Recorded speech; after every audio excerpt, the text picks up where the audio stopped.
السلام علیکم ورحمۃ اللہ وبرکاتہ۔ محترم مسلمان بھائیو بہنوں، آج آپ کو مسجد قباء کی زیارت کراؤں گا۔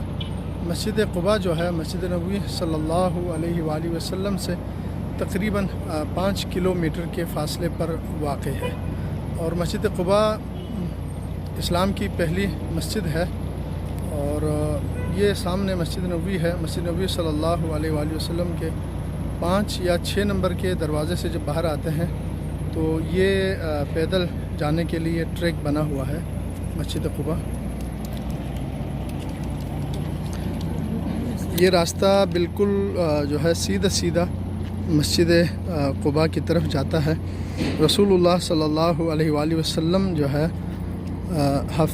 ہر ہفتے کو پیدل یا کبھی سواری پر مسجد قباء تشریف لے جاتے تھے، اور وہاں پر نماز پڑھتے تھے۔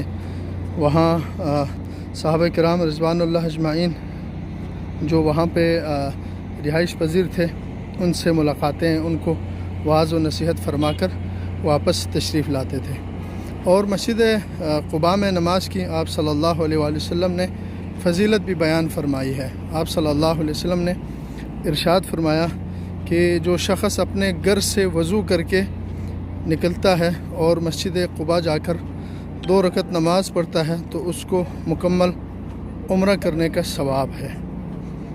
یہ خصوصیت ہے مسجد قباء کی کہ وہاں جو اپنے گھر سے وضو کر کے جائے اور وہاں 2 رکعت نماز پڑھے تو اس کے لیے مکمل عمرہ کرنے کا ثواب ہے۔ تو ابھی مسجد قباء چلتے ہیں اور آپ کو مسجد قباء کی زیارت کرائیں گے انشاءاللہ۔ قباء اور مسجد نبوی کے درمیان میں یہ مسجد جمعہ بھی واقع ہے، جہاں پہ رسول اللہ صلی اللہ علیہ وسلم نے قباء سے مدینہ کی طرف جاتے ہوئے آپ صلی اللہ علیہ وسلم نے نماز جمعہ ادا فرمایا تھا۔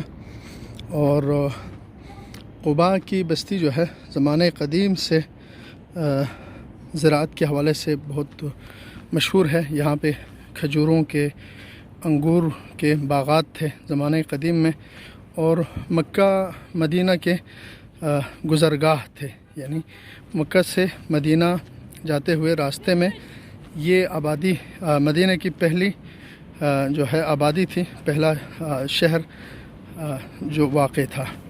تو رسول اللہ صلی اللہ علیہ وسلم جب مکہ مکرمہ سے ہجرت فرما کر تشریف لائے تو سب سے پہلے آپ صلی اللہ علیہ وسلم نے یہیں پہ، یعنی قباء کی اسی بستی میں آپ نے قیام فرمایا۔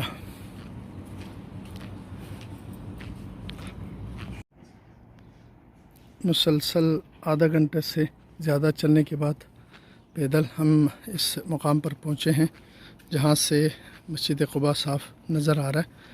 ماشاءاللہ بہت خوبصورت راستہ بنا ہوا ہے، اور جگہ جگہ پہ کافی شاپس، دکانیں وغیرہ بنی ہوئی ہے جہاں پہ چائے، کافی اور کولڈ ڈرنک وغیرہ دستیاب ہے۔ اور قباء جو ہے ماشاءاللہ بہت خوبصورت، سرسبز، شاداب وادی ہے ماشاءاللہ۔ ناظرین کرام، یہ ہے مسجد قباء، دین اسلام کی پہلی مسجد۔ جب رسول اللہ صلی اللہ علیہ وآلہ وسلم مکۃ المکرمہ سے مدینہ طیبہ ہجرت فرما کر تشریف لائے تو راجح قول کے مطابق آپ صلی اللہ علیہ وآلہ وسلم نے قباء کی اس بستی میں 14 دن تک آپ نے قیام فرمایا۔ تو آپ نے سب سے پہلے اس مسجد کی بنیاد رکھی، اور اس مسجد کی پہلی اینٹ آپ صلی اللہ علیہ وآلہ وسلم نے اپنے مبارک ہاتھوں سے رکھا، اور دوسری اینٹ سیدنا ابوبکر صدیق رضی اللہ تعالیٰ عنہ نے، اور پھر دیگر صحابہ کرام رضوان اللہ اجمعین نے بنفس نفیس اپنے مبارک ہاتھوں سے اس مسجد کو تعمیر فرمایا۔ رسول اللہ صلی اللہ علیہ وسلم یہاں پر قیام پذیر رہے، حتیٰ کہ سیدنا علی بن ابی طالب رضی اللہ تعالیٰ عنہ آپ صلی اللہ علیہ وسلم کے امانتیں ان کے پاس رکھی ہوئی تھی قریش مکہ کے، تو وہ ان امانتوں کو دے کر ادا کر کے حضرت علی رضی اللہ تعالی عنہ بھی یہیں پر تشریف لائے۔ یہ اسلام کی پہلی مسجد ہے، اور جس کا ذکر قرآن کریم میں بھی ہے، لمسجد اسس علی التقوی من اول یوم احق ان تقوم فیہ رجال یحبون ان یتطہروا واللہ یحب المطہرین۔ اس مسجد کو اللہ تعالیٰ نے تقوی والی اور یہاں رہنے والوں کی اللہ تعالیٰ نے یہاں کے نمازیوں کی اللہ تعالیٰ نے تعریف فرمائی کہ وہ پاکیزگی کو پسند کرتے ہیں۔ رسول اللہ صلی اللہ علیہ وسلم نے پوچھا تو یہاں جو لوگ تھے بنو عمرو بن عوف کا قبیلہ، انہوں نے کہا اللہ کے رسول ہم وضو میں استنجا میں مٹی بھی استعمال کرتے ہیں اور اس کے ساتھ پانی کا بھی استعمال کرتے ہیں، اس لیے اللہ تعالیٰ نے ان کو یحب المتطہرین فرمایا کہ یہ پاک رہنے کو اللہ تعالیٰ پسند کرتا ہے۔ اور اسلام بھی طہارت کا دین ہے، نظافت کا دین ہے، پاکیزگی کو اللہ تعالیٰ پسند فرماتا ہے۔ تو اس مسجد والوں کی، اس یہاں کے نمازیوں کی اللہ تعالیٰ نے تعریف فرمائی، اور رسول اللہ صلی اللہ علیہ وسلم نے یہاں پر 2 رکعت نماز کو مکمل عمرے کا جو ہے ثواب قرار دیا۔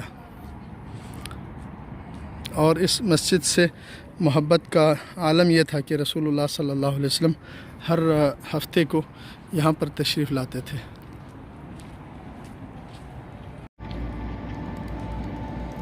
یہ مسجد قباء کی بائیں جانب ہے، اور یہاں اس سائڈ پر وضو اور واش روم وغیرہ اس طرف بنے ہوئے ہیں۔ یہاں سے مردوں کے لیے دروازہ ہے۔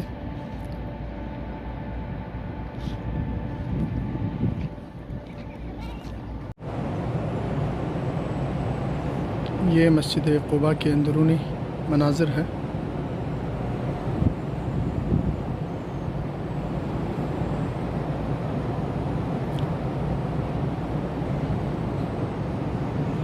ماشاءاللہ بہت خوبصورت، عالی شان، بہت بڑی مسجد ہے۔